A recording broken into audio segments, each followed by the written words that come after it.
Welcome to One Chapter, One Thought.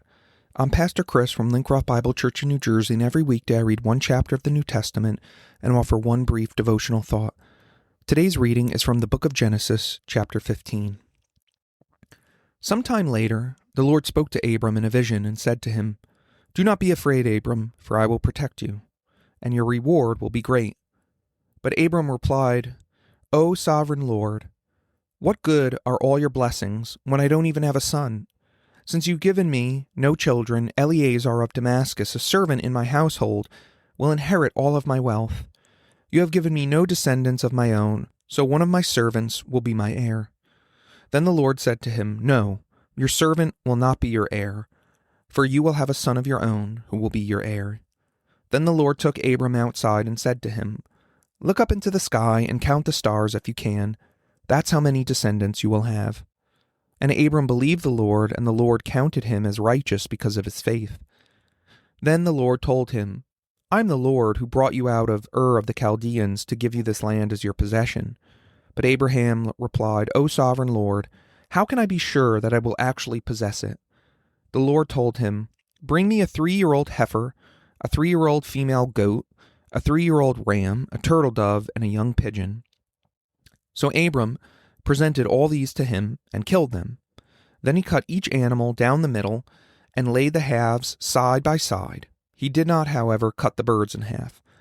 Some vultures swooped down to eat the carcass, but Abraham chased them away. As the sun was going down, Abram fell into a deep sleep, and a terrifying darkness came over him. Then the Lord said to Abram, "You can be sure that your descendants will be strangers in a foreign land, where they will be oppressed as slaves for 400 years. But I will punish the nation that enslaves them, and in the end they will come away with great wealth. As for you, you will die in peace and be buried at a ripe old age. After 4 generations, your descendants will return here to this land, for the sins of the Amorites do not yet warrant their destruction." After the sun went down and darkness fell, Abram saw a smoking firepot and a flaming torch pass between the halves of the carcasses. So the Lord made a covenant with Abram that day and said, I have given you this land to your descendants, all the way from the borders of Egypt to the great river Euphrates, the land now occupied by the Kenites, Kenizzites, Kadamites, Hittites, Perizzites, Rephaites, Amorites, Canaanites, Girgashites, and Jebusites. One thought.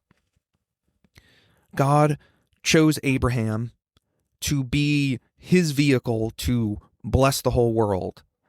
Then that began back in Genesis 12. God begins this relationship, this covenant relationship with Abraham then, but here in chapter 15, God kind of makes it official. This is the official start of this covenant relationship. And remember, a covenant relationship is to bind two people together as family, but it comes with promises and responsibilities as well.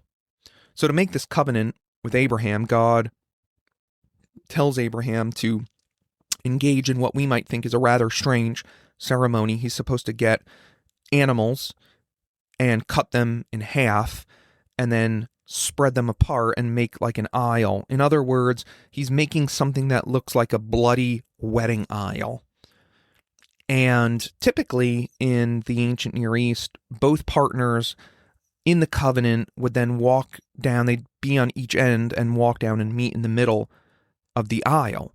But what's so shocking and breaks convention in this story is only God walks down the aisle. There's only one party that walks down the aisle. In fact, where is Abram? He's asleep. Verse 12, it says that he fell into a deep sleep, and a terrifying darkness came over him. So I think what's going on here is God puts Abraham to sleep, and then in a dream, Abraham sees what's going on here. And he sees a smoking firepot and a torch pass through the pieces, which I think are representative of God's presence. And only one party passes through the pieces.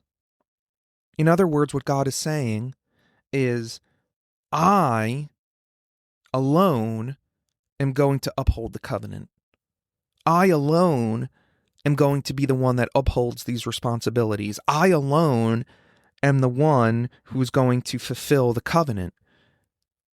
I'm going to do all the work. And that's God's grace right there. I think what he's also saying is, as he walks through these pieces of these cut animals, what they're symbolizing is God is saying, may I become like these dead animals if I don't keep my word. If I don't keep my promises, may I be cut to pieces like these animals. And this is the gospel right there. Jesus upheld God's covenant. He did all the work. He's the fulfillment of God's promise, and he is the one that did all the work to uphold all the responsibilities that we ought to, but we also always fail to do. Jesus is both the promise and the worker.